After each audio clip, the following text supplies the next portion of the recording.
Olá a todos e a todos e todo mundo que é concurseiro, todo mundo que gosta de ensino médio, geografia em tudo, tudo em geografia. Bem-vindos ao nosso canal Geografia em tudo bem? Você que está estudando para o vestibular, para suas provas, para tudo, bem-vindo. Aqui é o lugar que a gente tem esse conhecimento da geografia, viu, gente? Sejam bem-vindos e bem-vindas. Obrigado, pessoal, também da nossa aula presencial aí no Instituto Federal. Um beijo para vocês por me aguentar na sala de aula e também aqui no ambiente virtual, viu, gente? Sejam bem-vindos, muito obrigado. Vocês são o motivo de tudo isso daí. Aqui é o professor Eli e é um mega prazer estar com vocês. Hoje nós vamos falar um assunto que eu gosto demais. Ô Eli, toda hora que você vai dar aula, você fala que você gosta dos assuntos da geografia, eu gosto mesmo. Adoro todos esses assuntos. E obrigado por estar presente aí conosco. Assista, por favor, gente, a aula de Geografia Econômica Setor Secundário, que é a indústria. Por favor, assista. Que mostra como é difícil ter indústria. E quando você tem indústria, ele é um projeto de desenvolvimento de um país. Os principais países do mundo, ou os países ricos, possuem um setor industrial desenvolvido ou um setor, um ramo dentro da indústria de ponta que se destaca no mundo inteiro. Até países menores, como Finlândia, Suécia, Noruega, Suíça, Áustria, todos eles, gente, têm uma indústria de nível internacional que faz uma concorrência, que faz aquela... Falei numa aula da indústria, que eu tento jogar, eu preciso, gente, fazer comércio externo. Eu preciso fazer comércio externo e levar vantagem no sentido dos termos de troca. Então eu tenho que fazer produtos que eu possa levar uma vantagem. Eu tenho que levar nessa vantagem. Então, às vezes eu vou vender alguns produtos mais baratos, mas alguns eu tenho que fazer a atração desses dólares, né? Então, para não ter uma deteriorização dos termos de troca. Eu não posso ter. Quer dizer, isso mostra naquela divisão internacional do trabalho que alguns países vivem ainda de vender matéria-prima, pegar empréstimo para comprar, porque não consigo bancar os produtos industrializados. Então eu tenho que continuar assim, fazendo empréstimo e meu produto sempre tem que fazer mais, ou extrair mais, ou produzir mais produtos agrícolas para eu poder comprar a mesma quantidade de produto industrial. Então, o produto industrial ele é muito importante para trazer essa complexidade para o país. Então, hoje nós vamos falar do Brasil, tudo bem? Algumas fases do Brasil e como está, assim, a nossa industrialização no Brasil, tudo bem? Já foi melhor, já participou muito mais do PIB. Não esquece, gente, quando a gente fala fator de industrialização, por que a industrialização é tão difícil? Porque nós temos que ter uma visão de planejamento estatal de longo prazo, porque o Estado ele faz o risco que a empresa privada não vai fazer e ele tem um controle estratégico de algumas atividades. Por isso que é importante, gente. Quando fala que o Estado não está presente, gente, é quase uma grande mentira, porque ele está presente de alguma forma, tá bom, gente? Especialmente nos países ricos. Está sim o Estado presente, ou protegendo, ou amparando com infraestrutura, ou fazendo o planejamento a longo prazo com subsídio de impostos ou de juro, emprestando a longo prazo, né? Então, ou auxiliando na exportação. Então, gente, esse negócio de Estado não participar é pura mentira. O Estado sempre está participando, tudo bem? E daí nós temos que ter, olha como que é difícil ter atividade industrial. Vocês viram lá na aula de geografia econômica e indústria, né? Porque tem que ter acúmulo de capital, tem que ter mercado consumidor, tem que ter mão de obra qualificada, tem que ter investimento em ciência e tecnologia, tem que ter educação, tem que ter energia. Como vai ter industrialização se tiver energia? Né? É de alta intensidade a produção. Então você precisa de energia, você precisa de matéria-prima. Se não tiver matéria-prima, você tem que ter um produto para comprar matéria-prima mais barata e poder fazer o seu produto e exportar. Né? Daí você tem que ter transporte, que são as veias artérias de um país, você tem que ter uma política fiscal, setorial, alfandegária, como nós falamos, vinda do Estado, publicidade, nós temos que ter alguns lugares que produzem essa coisa de ponta, tecnopolos, que é a junção entre universidade, empresas públicas e privadas e administração, seja ela uma administração municipal, estadual ou federal, tudo bem? Muita água, e eu sempre tenho que ter atividades de apoio para me gerar matéria-prima, e para gerar dólares na exportação para eu continuar tendo dinheiro para fazer novos investimentos. Nós temos agropecuária muito forte, nós temos um setor de extrativismo muito forte, então tem que continuar, mas Não que ele seja o principal, mas que ele ampare a indústria. Tudo bem? Quando a gente fala dos setores, lembra que tem a indústria de base, as indústrias extrativas. Hoje é uma Vale, ela extrai e limpa mais, já deixa lá no terreno da extração, já tem o processo já de beneficiamento. Então ela já é uma indústria extrativa, com muita máquina. Nós temos a indústria de bens de capital, que daí nesses bens de capital nós temos equipamentos, máquinas e robôs. Então é uma indústria que faz indústria. E nós temos a indústria de bens de consumo, duráveis e não duráveis. Então quando e a indústria de construção civil? Para fazer ponte, estrada, aquela coisa toda. Tá? Túnel, novos aeroportos, portos, então tem que ter indústria. E casa, né, gente? Galpões. Então eu tenho que ter usinas hidrelétricas, eu tenho que ter a indústria de construção civil, porque ela emprega muito. É muito importante. Para eu ter ou ser um país industrializado, eu tenho que ter todos esses setores ou ramos ou tipos de indústria. Bens de base, capital, intermediários, né, e capital, bens de consumo duráveis e não duráveis e construção civil. Então daí eu sou um país industrializado. O Brasil é um país industrializado? O Brasil é um país industrializado, tá? Mas só que nós perdemos bastante do nosso poder industrial durante um tempo, tudo bem? Nós temos que resgatar esse processo industrial. Ainda existe indústria no nosso país, tá bom, gente? Ainda existe indústria no nosso país. Temos indústrias, algumas indústrias muito poderosas, tá, gente? Então ainda existem indústrias no nosso país que nós temos que aumentar a complexidade delas, tá bom, gente? Eu quero mostrar para vocês isso daí, é um esquema que eu fiz para vocês aí, está no meu livro Geografia e Economia, que é um projeto para o ensino médio, tá bom? E nesse esquema eu quero mostrar para vocês que o Estado é muito importante. E nesse esquema eu quis mostrar que o Estado está presente nos vários territórios. Por exemplo, existem países que nós temos... Imagina que o vermelho seja a presença do Estado e o azul da iniciativa privada. Vamos imaginar, um país número 1, aí, por exemplo, então tudo é do Estado. Tudo é do Estado e um pedaço de iniciativa privada. No outro, no 2, grande parte é privado e a outra parte é estatal. Olha, gente, nenhum dos dois aí nós temos uma coisa meio parecida aí no mundo, tá bom? Nesse 3 aí é como se fosse um Estado muito presente. Nos setores mais importantes está o Estado e deixo coisa bem estabelecida para a iniciativa privada. Tudo bem? Iniciativa privada, tá ali. Por exemplo, o caso chinês é muito parecido com isso, tá bom, gente? Quer dizer, o Estado, ele ficando com as coisas mais importantes e estratégicas, mas comandando também, olhando e controlando, olhando o que está acontecendo. No azul, que é o privado, tudo bem? E depois o número 4 é como se fosse os países desenvolvidos, capitalistas, olha que coisa isso. O Estado bem delineado, o Estado, né, que funciona do jeito que é totalmente combinado com a iniciativa privada.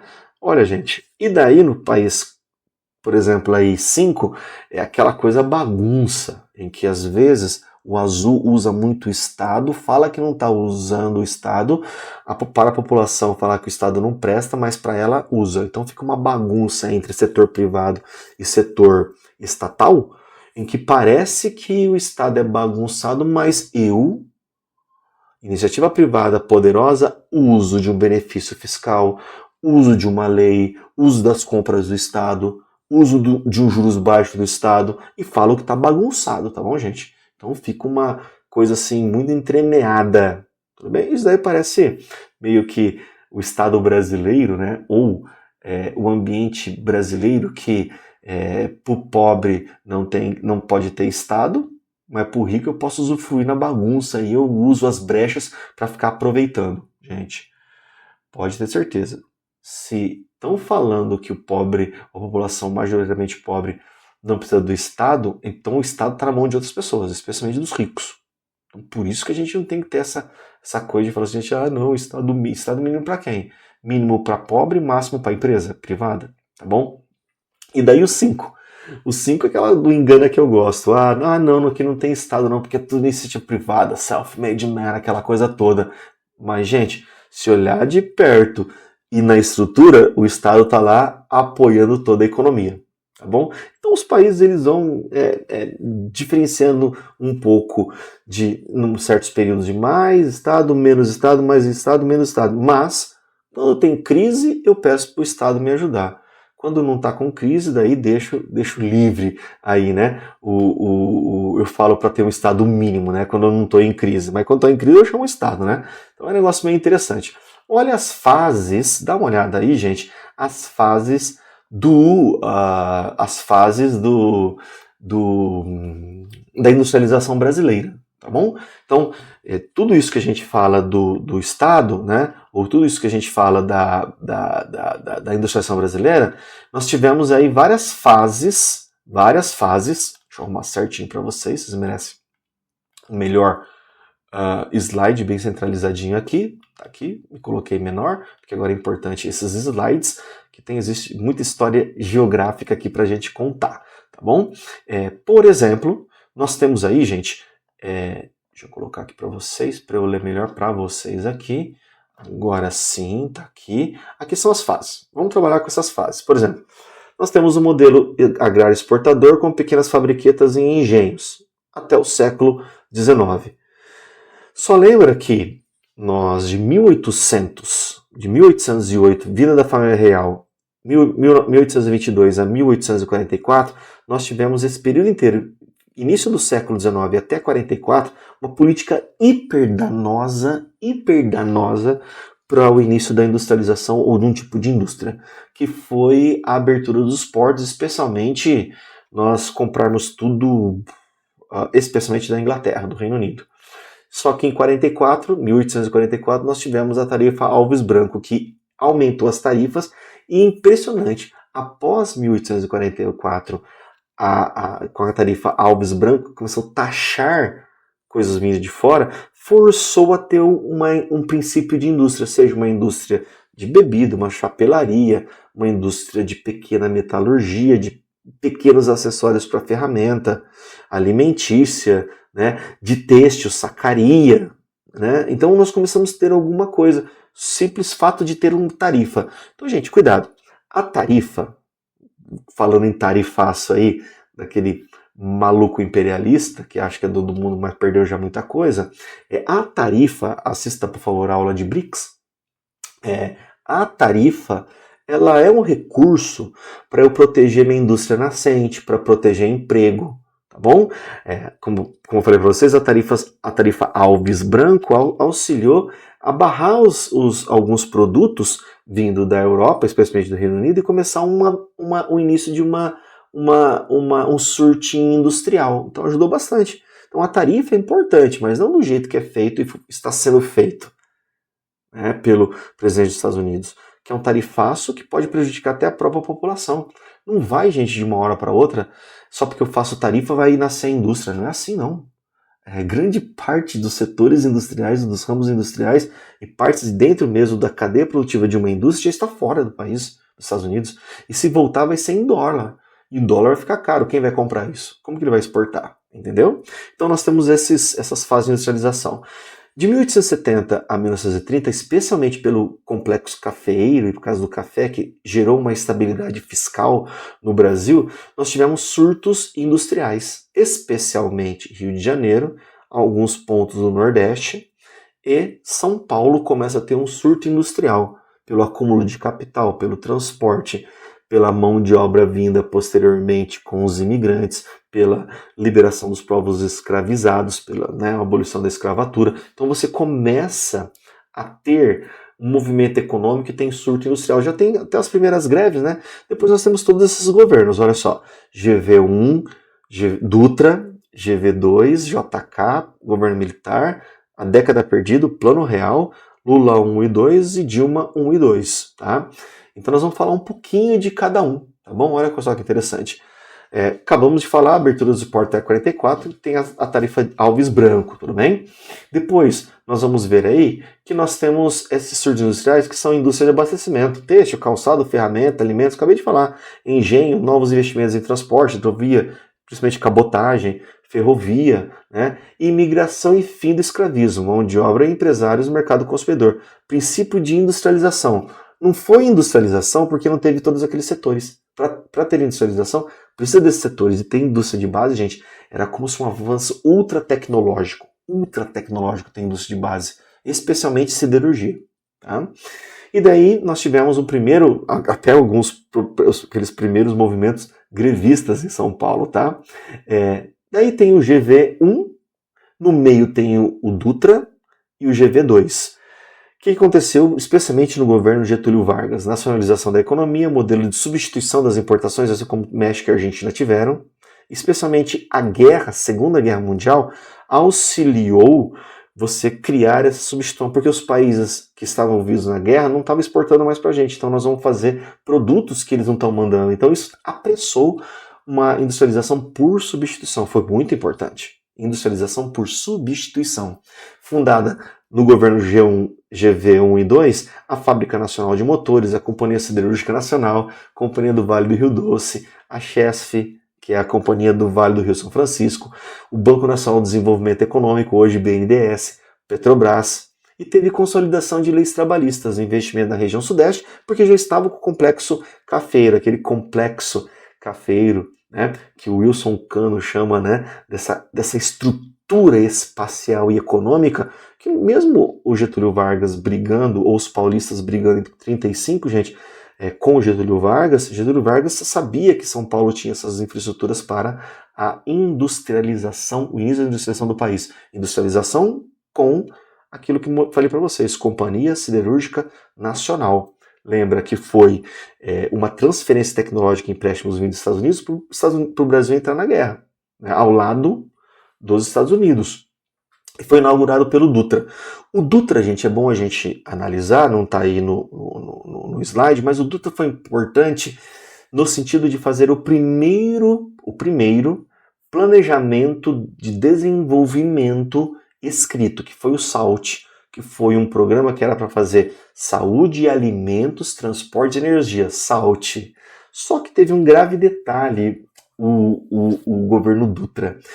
Pós Segunda Guerra Mundial, o Brasil, por não ter gastado dinheiro fora e ter exportado muita coisa, tem uma quantidade de dólares enormes e teve aí uma valorização cambial. E nessa valorização cambial, durante o governo Dutra, era mais fácil importar do que produzir. Então nós tivemos valorização cambial, nós tivemos saída de dólar e tivemos pouco investimento na infraestrutura e uma continuidade da indústria do GV1. Aí vem o GV2, que depois ele comete o suicídio, né?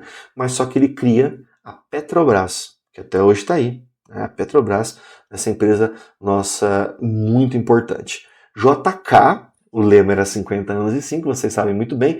O JK, ele fala, eu tenho que industrializar e eu tenho que ter várias fontes de investimento. Foi aí que tem essa abertura de capital externo vindo com investimento direto para a produção, por exemplo, automotiva, para a produção de bens de consumo duráveis e não duráveis. Então você tem aí uma mescla de investimentos vindo de multinacionais, transnacionais, o governo investindo pesado em infraestrutura. Lembra, uma das infraestruturas é Brasília. Coloquei Brasília no meio do país e fiz com que, geograficamente, Brasília, que daí eu vou ter que construir muitas estradas, especialmente rodovias, Brasília ela faz com que o Centro-Oeste comece a participar da vida econômica do Brasil. Posteriormente, nós temos a correção dos solos, né, do Centro-Oeste, e também o desenvolvimento, a partir da década de 70, não com o JK, desenvolvimento de plantas adaptadas à nossa tropicalidade do Cerrado. Então daí, gente, Brasília fez com que nós tivemos essa obra da modernidade, mas só que de modo geográfico inseriu o Centro-Oeste para o Centro-Sul. Então isso é muito importante, tá bom? Intenção de internacionalizar a economia. entrada de capitais, investimentos estrangeiros e em especial ligados à indústria automobilística, acabamos de falar.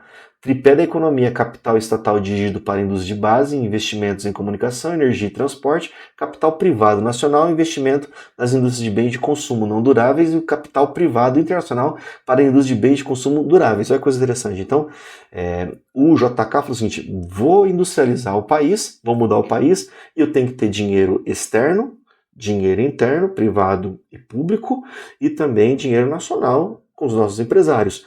E aí, tanto o GV2, né, e também o JK e depois o governo militar, ele passa por teorias desenvolvimentistas, aquela teoria que fala o seguinte, opa, eu não posso ficar com o capitalismo, aquele ortodoxo neoclássico que fala o seguinte, não, aguarda a sua vez, faz certinho, gasta menos que arrecada, acumula dinheiro, faz investimentos, que uma hora você vai chegar e ficar rico. Não, a teoria desenvolvimentista keynesiana e depois cepalina, da CEPAL, da Comissão Econômica para a América Latina, falava o seguinte, eu tenho que industrializar. Como que eu faço isso?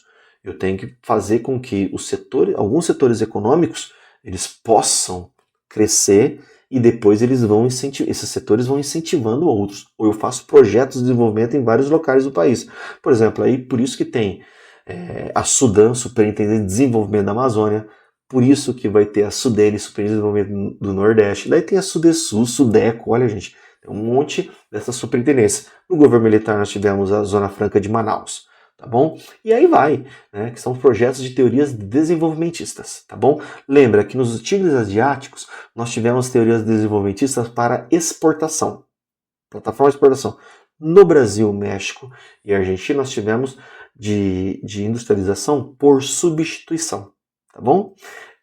Daí nós temos esse plano de metas, né? Investimento em estradas, siderurgias, em usinas elétricas, na marinha mercante, construção de Brasília, consistia em 30 metas, uma coisa interessante do JK, né? Construção de Brasília, integração brasileira, rodoviarismo e inserção do centro-oeste, acabamos de falar. Mas o grande detalhe nessas teorias desenvolvimentistas, o grande detalhe, gente, era a falta de recurso no primeiro momento, né?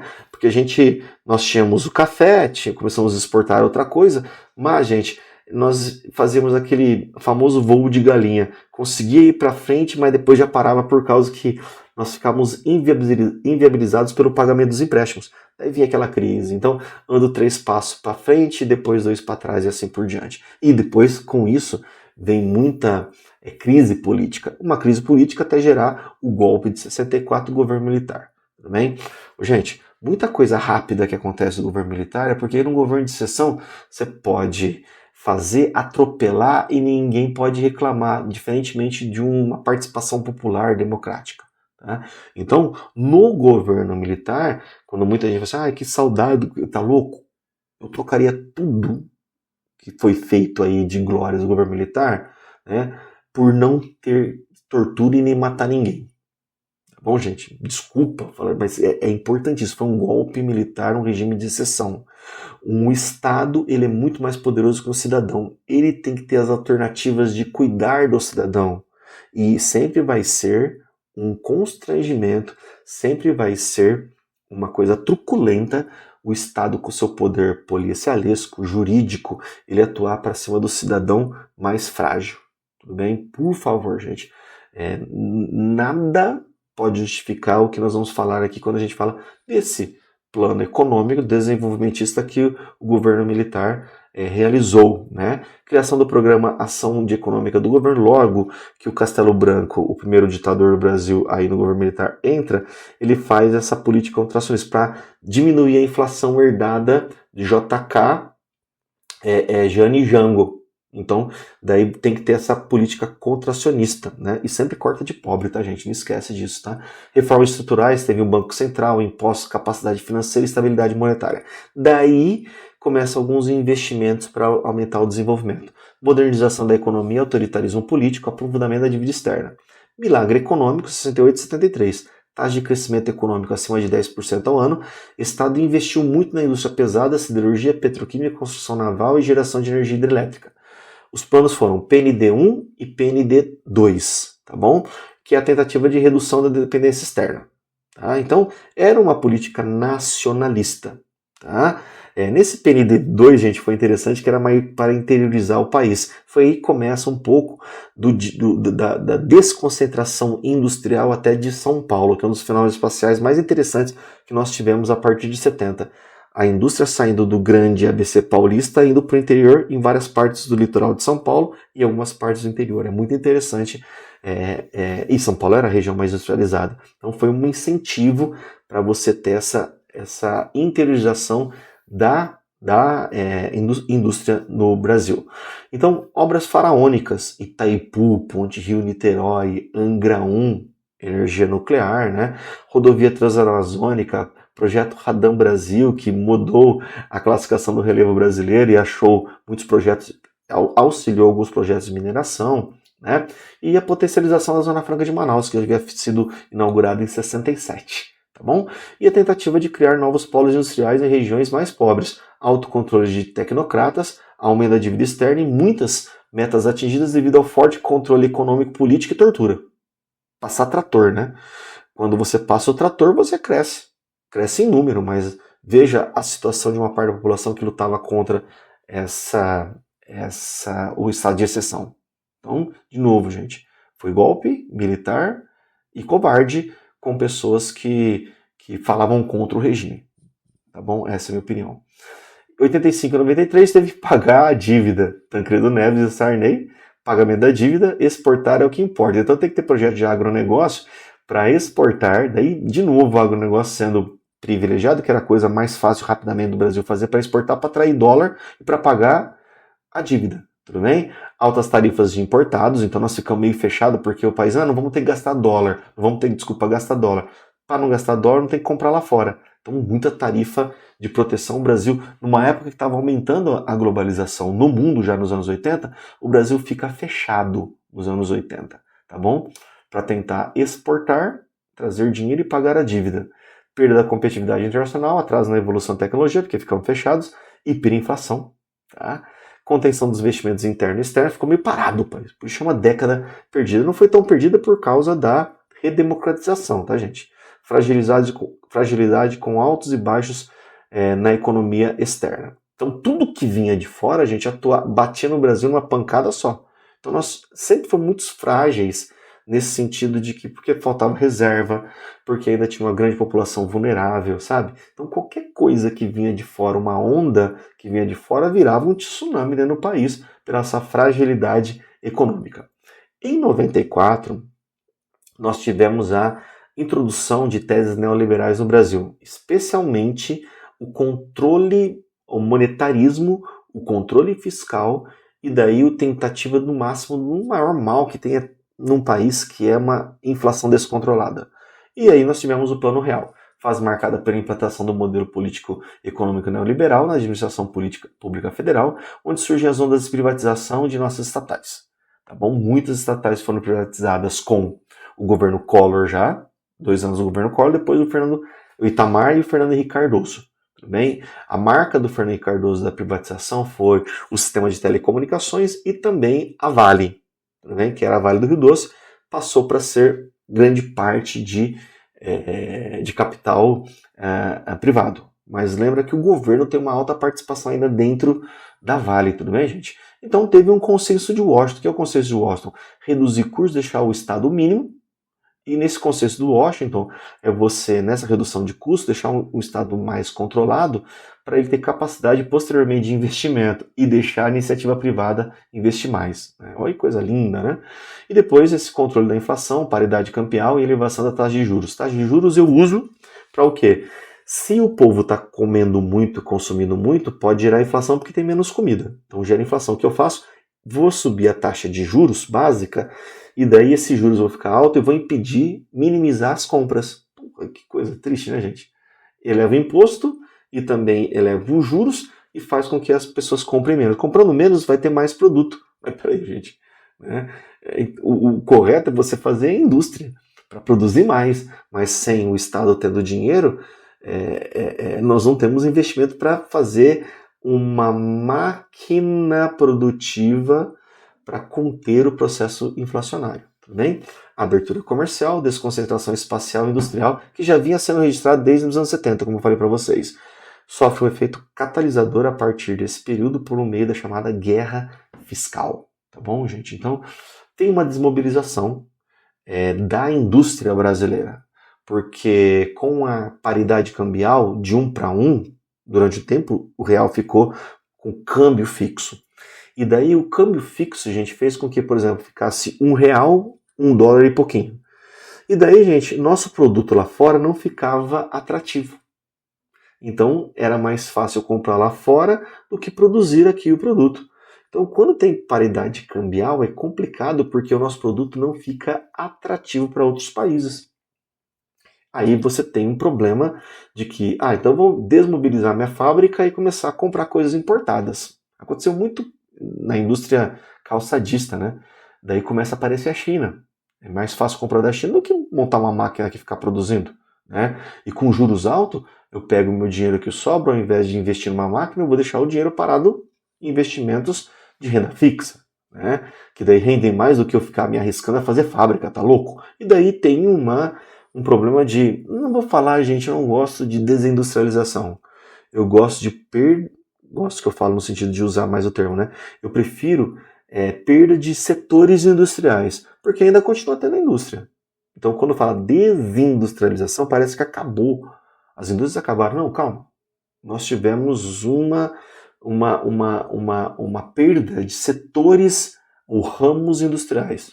Tá bom? Isso é meio triste, tá bom? O governo 1 e 2 nós tivemos um boom das commodities, especialmente por causa que a China aparece. E daí falam que o Lula tem sorte, né? Pô, o Lula tem sorte, mas porque ele estava no lugar certo, na hora certa, e fez algumas políticas interessantes. Especialmente, gente, o governo Lula 1 e Lula 2 coloca o mercado consumidor, pessoas para aumentar e incrementar o mercado consumidor, que é uma série de programas de transferência de renda, valorização do salário mínimo, nós temos a valorização do salário mínimo, assim, consequentemente, a valorização de aposentadorias que foram equiparadas, o mínimo que a pessoa pode ganhar é um salário mínimo. Então imagine esse impacto nos vários rincões do país, uma população assistida, né, com uma base já, talvez R$1.600 não seja muita coisa num grande centro, ou para pessoas que são de classe média alta, mas dentro de um grande centro, para as pessoas mais pobres, todo mês 1.600 é muito ótimo.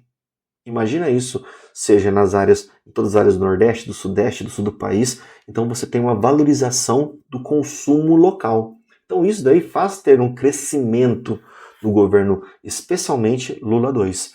Lula 1 teve uma continuidade das políticas de estabilidade da moeda do FHC, do Fernando Henrique Cardoso. Conjunto externo muito favorável, já acabamos de falar das commodities. A China começa a comprar tudo, cresceu pra caramba a China, tá bom? Aumento do consumo interno, mas sem investimentos em infraestrutura, problemas de abastecimento e inflação, tinha que tomar cuidado. Tanto é que nós tivemos um problema vindo também depois de uma crise externa do subprime dos Estados Unidos, né? Tentativa de equilibrar a infraestrutura, né? Com os PAC 1 e 2, quer dizer, a tentativa do PAC, do Programa de Aceleração do Crescimento, era fazer o seguinte: vamos aumentar a energia, vamos aumentar a capacidade industrial para gerar mais produto, para não ter inflação, para ter mais produtos, para não gerar inflação, porque daí tem gente para consumir e tem mais produtos. Né? Valorização cambial, problemas de competitividade, política industrial seletiva, redução de IPI para setores escolhidos, né, para aumentar o consumo, retorno de intervencionismo estatal na eletricidade, o petróleo, BNDES, supertransacionais brasileiras. Então teve uma política de campeãs nacionais. E medidas anticíclicas, quando teve a crise de 2008. Veio a crise, então eu vou fazer novos investimentos para gerar empregabilidade para... Isso é keynesianismo, gente. Isso é keynesianismo puro, na veia. Tá? Mas aí voltado mais para o consumo. Os grandes detalhes é que nós não conseguimos, no governo 2, Dilma 1 e 2,5 aí, né, que ela ficou metade do mandato, teve o golpe, não conseguiu, gente, fazer com que a infraestrutura e os bens consumos duráveis e não duráveis, especialmente infraestruturas, acompanhasse o crescimento do consumo. Isso pode gerar, e como gerou, problemas inflacionários. Dilma 1, política intervencionista no preço dos serviços básicos, tentativa de corte nos juros e tentativa de reindustrialização. Só que daí nós tivemos o efeito reboque, né? Dessa coisa. Daí 2008 demorou para chegar, mas chegou na conta da presidente Dilma, né? E daí a Dilma tentou segurar os preços da energia, os preços, e daí, mas só que o preço da energia, ela vai acumulando, o custo dela aumenta. Então, quando eu liberei, daí gera uma grande inflação, tá bom? E daí ela tem essa crise inflacionária e política, né, gente? Ela perde o apoio no Congresso e tem a traição do vice-presidente Michel Temer. E daí, por isso que a gente fala de um golpe. Os caras demonstraram que estava dentro da Constituição, mas só que foi golpe no sentido de traição quase, tá? Dentro da presidente. E daí, quando o Temer entra, ele faz as medidas do fiscalismo de redução de investimentos estatais. Então fica na paralisação aí de investimento. Uma coisa triste que aconteceu no Brasil, que rebentou com a indústria de construção civil, foi o lavajatismo, né? Que foi a destruição da indústria de construção civil no Brasil, com partidos de direita e a Judiciário e o Ministério Público. Fortes indícios de participação de atores externos, por causa principalmente do avanço da Petrobras no pré-sal. Tá bom? Tanto é que foram feitas reformas no governo Temer que deixou com que empresas externas atuassem no nosso pré-sal, depois que nós havíamos já descoberto o pré-sal com a Petrobras. Depois que fez todo o gasto com investimento, agora vamos liberar para o mercado externo atuar. Especialmente mostra que esse judiciário lá do Paraná e a promotoria também começaram a fazer uma caça às bruxas, tanto é que o presidente Lula fica preso mais de 500 dias, né, buscando a sua inocência e provando a sua inocência, né, tanto é que o juiz não conseguiu na sentença mostrar onde que era o culpado, né, isso é claro. E tem esse lado de que, para eu perseguir o partido político, eu fui lá e acabei com as empresas. Gente, nenhum país do mundo em seu nacionalismo acaba com a empresa, porque a empresa gera emprego. E esse lavajatismo destruiu as empresas. Destruiu as empresas, tá bom? Destruiu as empresas que eram grandes empresas empreiteiras, construíam porto, estrada, metrô, aeroporto. Então, os caras assim, era mais fácil eu destruir do que ir lá, porque é muito difícil você fazer dentro da regra democrática e judiciária, você provar que o outro roubou. Né? Tô falando aí, e tinha mesmo problemas na Petrobras. Havia problemas, mas só que eu não preciso acabar com as empresas. Né? Eu fazia uma intervenção na empresa para não acabar com esse grande setor da indústria brasileira, tá bom? E um dos grandes detalhes é a desconcentração industrial dentro do estado de São Paulo. Cuidado com o tempo de descentralização, porque descentralização vai perder a centralidade. São Paulo não perdeu a centralidade, tá bom? Tem a guerra fiscal, incentivo fiscal, a luta dos lugares, deseconomias. Mas lembra que eu falei para vocês que desde os anos 70, no PND 2, você começa a fazer investimentos em Campinas, na Baixada Santista, em São José dos Campos. Isso faz com que indústrias vão para o interior. E daí isso começa uma desconcentração industrial. Tá bom? Desconcentração. Daí eu vou começando a oferecer terrenos em volta de Campinas, terrenos em volta de São José dos Campos, terrenos da Baixada Santista, terrenos e distritos industriais, por exemplo, em Sorocaba. Isso vai diluindo um pouco a indústria, mas a centralidade paulistana continua, tá bom? Então, quando a gente vê esses mapas do Brasil, gente, por exemplo, esses mapas de população, mapas de redes urbano, mapas aí de recursos energéticos, aí são as hidrelétricas, pode ver a concentração no Sudeste, concentração no Sudeste, concentração da população no Sudeste. Uma coisa leva a outra. Opa, Minas Gerais, grande concentração de mineração, dá uma olhada. Opa, aeroportos, grandes aeroportos, Sudeste. Daí nós vemos onde estão distribuídas as principais indústrias do Brasil. Dá uma olhada, Sudeste. Né? Então isso tem fator locacional. Tá? Aí são os mapas da desconcentração. A desconcentração aconteceu de acordo com as rodovias, por exemplo, Anhanguera e Bandeirantes para Campinas, Castelo Branco para Sorocaba, Dutra para São José dos Campos, e depois a Anchieta e a Imigrantes para a Baixada Santista. Então, uma rede de transporte fez com que eu saísse partes da indústria de São Paulo, tá bom? Partes, olha só, indo para o interior, tá bom? Opa, mesmo mapa da região do ABC metropolitana, região metropolitana de São Paulo é ABC, para o interior e Baixada Santista. Novamente, então, esse foi um fenômeno muito importante, tá, gente, da desconcentração industrial do São Paulo. É um fenômeno hipergeográfico que começa a acontecer desde os anos 70. Vamos lá ver os exercícios? Olha que fácil. Podemos extrair a expressão guerra e fiscal a disputa praticada pelos entes federativos por meio de ações concorrenciais extremas, não cooperativas no que diz respeito à gestão de suas políticas públicas, de modo a favorecer empresas interessadas em investir ou transferir investimentos para suas bases territoriais na guerra fiscal. Os entes federativos concedem benefícios fiscais, financeiros e de infraestrutura às empresas. Olha que coisa interessante, né? Às vezes, a guerra fiscal, eu mais pago para a indústria estar, porque vira um projeto político só para me eleger, do que realmente fazer um projeto de desenvolvimento para aquela área. Considerando o excerto, a expressão guerra fiscal estimula o quê? O avanço das privatizações, processo de aumento no preço das coisas, gentrificação, industrialização tardia, centralização da região urbana, desconcentração industrial, quer dizer, eu faço para você, faço uma política para você vir para cá pagar menos imposto. Então eu saio de um lugar e vou para outro. Então nós temos aí a desconcentração industrial, tudo bem? A revolução das telecomunicações, iniciada no Brasil nos anos 70, foi um marco, no processo de reticulação, quer dizer, de aumento de uma rede reticular, quer dizer, de um espraiamento, de um espalhamento, tá, do território, ou no território. Novos recortes espaciais estruturados a partir do trabalho em processo, em forças centrípetas e centrífugas, decorriam de uma nova ordem, de uma divisão territorial do trabalho em processos de realização.